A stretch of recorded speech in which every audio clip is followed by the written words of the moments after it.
Hey, thanks for tuning in. Today we're going to talk about relocation and specifically about a couple celebrities, what this means in media, and how COVID plus lockdowns plus government is shaping the real estate industry and then we speculate, is this going to be a short-term or a long-term trend? Who knows? 2020 still has a long way to go, but we're going to talk about a couple of these topics. But first, I gotta sell you something.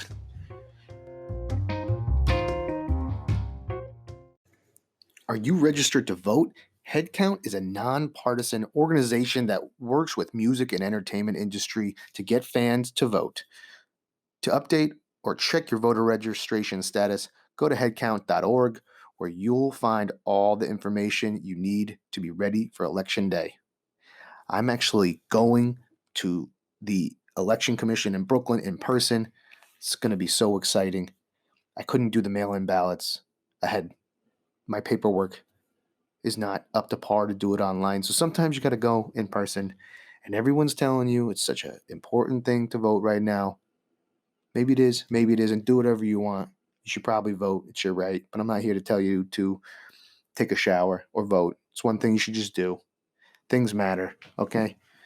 With all the changes in government, with the big C talking around, and Mr. Big D de Blasio and Cuomo and all your favorite governors telling you what to do, get out there and vote. If you don't like the orange man, get him out. If you do, keep him there. Sleepy Joe's over there too. He's probably going to do a fine job as well.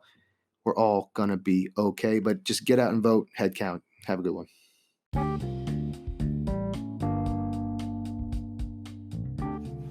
Hello and welcome to the Ask Amadeus show. I'm your host, Marcus Amadeus.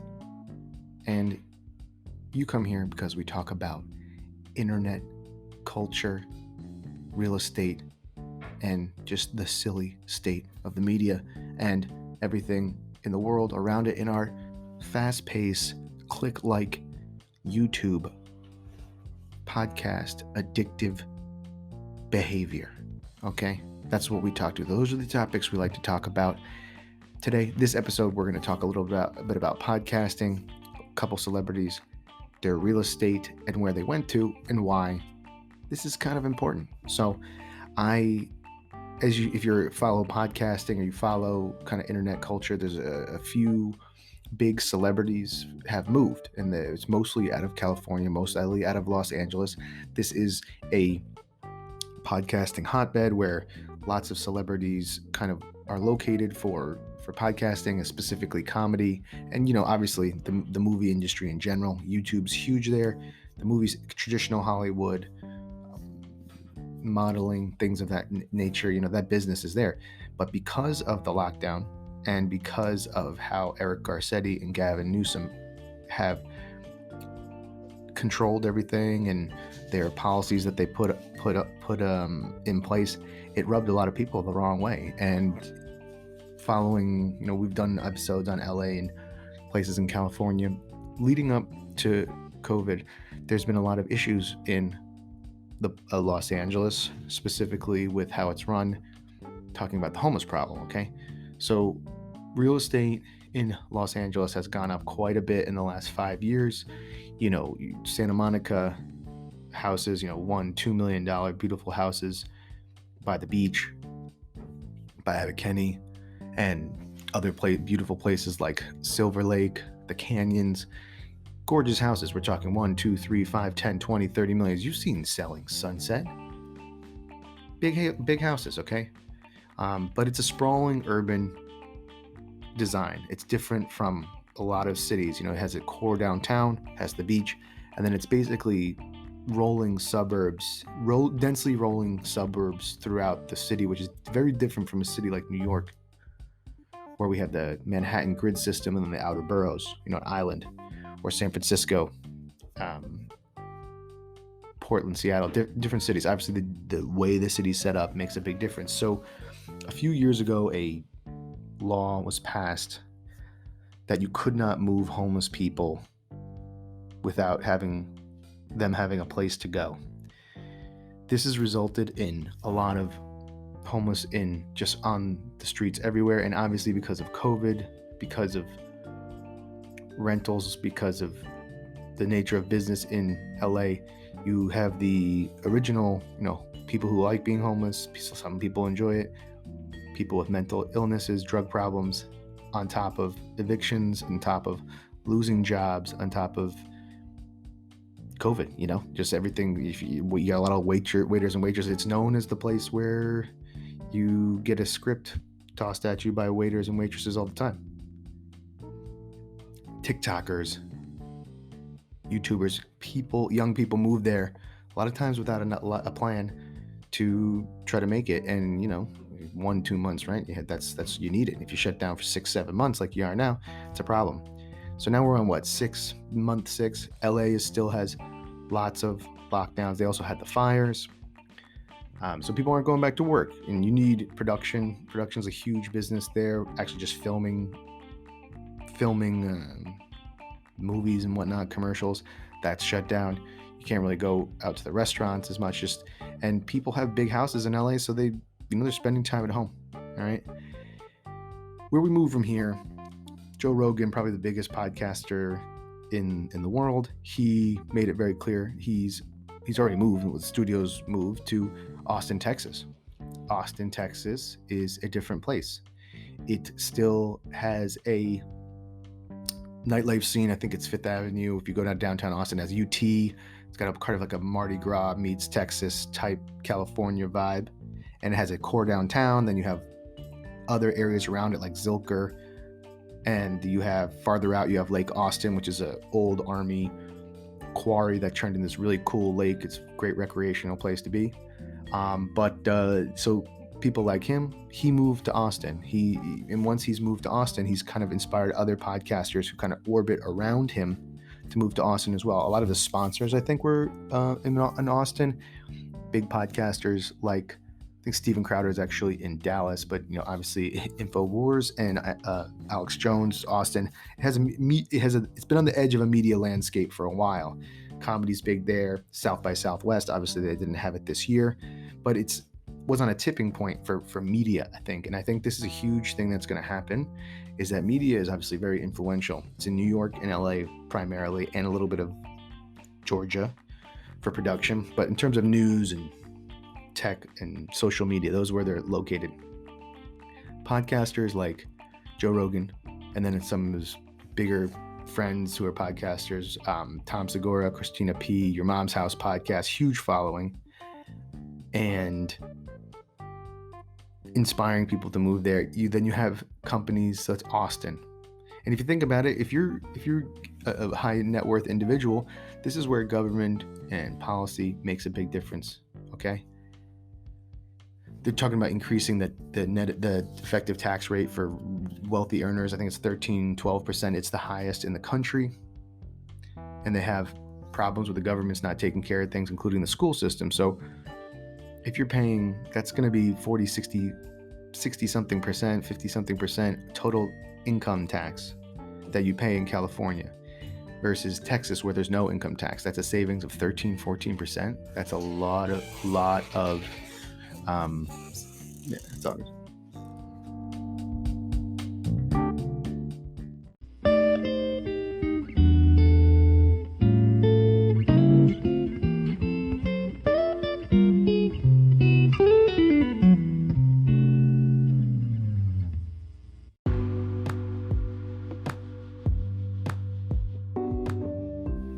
Okay, sorry, we had a little interruption there. I got a little off topic, but we're back. So podcasters who have a lot of media influence in the new media landscape, which is changing already, moving to places like Austin strictly because of the freedom of COVID restrictions about live events and taxes, and your value that you get from the living there, from the move. So what happens when you have a tipping point of huge media people, personalities who have a lot of influence, plus the government, plus the COVID, plus bringing these tax issues to a forefront, plus obviously like the political divide of everything being just really insane, they move, right? So you move into smaller cities like Austin, and then you have people like Ben Shapiro, the Daily Wire, Michael Klavan, or Andrew Klavan, Michael Knowles, move to Nashville, which is also has a kind of like a semi-music, has a big music scene for country music, obviously, but has a media influence in it, right? And with much lower taxes. Then Theo Vaughn, big podcaster as well, moving to Nashville. What's his name? Duncan Trussell moving, I think, to North Carolina.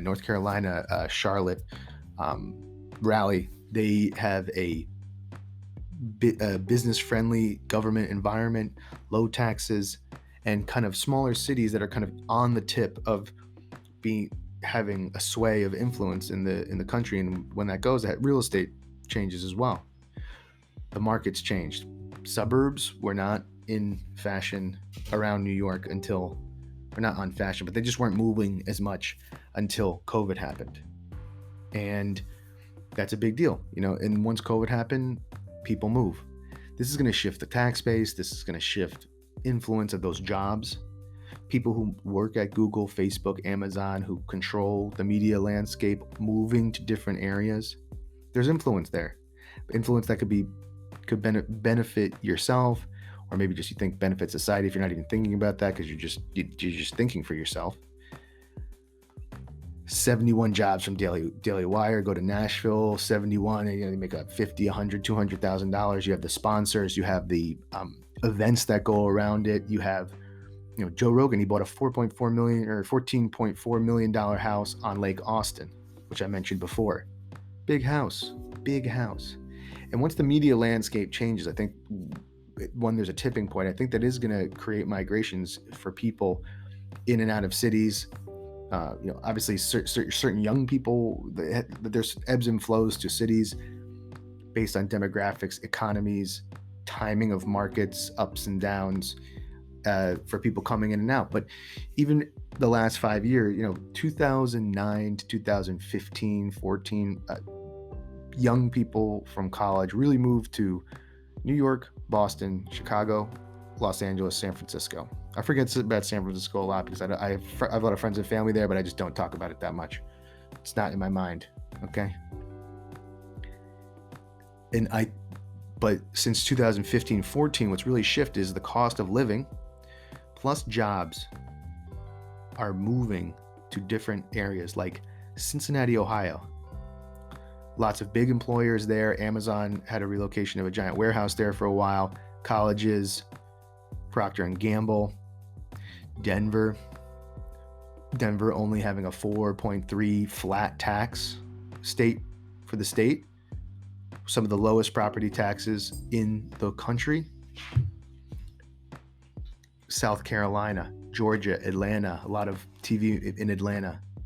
These smaller tier cities are going to be possible with working from home and the expectation of that. So governments really need to think about these things. Going into second lockdowns in New York, de Blasio talking about that. We'll do another episode about that later. Opening back up, it's about giving people the opportunity to work if they can and they're healthy and they want to. And this is the thing. We're in a very agile society. We have Airbnb.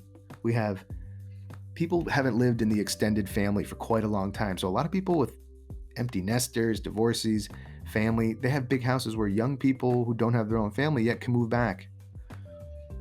People aren't just going to move places because it's traditionally a place to be. If the government and the local state authorities and the tax the bejesus pants off of people aren't going to move there. It's that simple.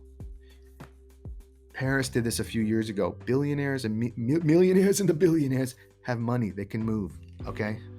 And they have enough money where they could wait out. They don't necessarily absolutely have to sell their houses when they move.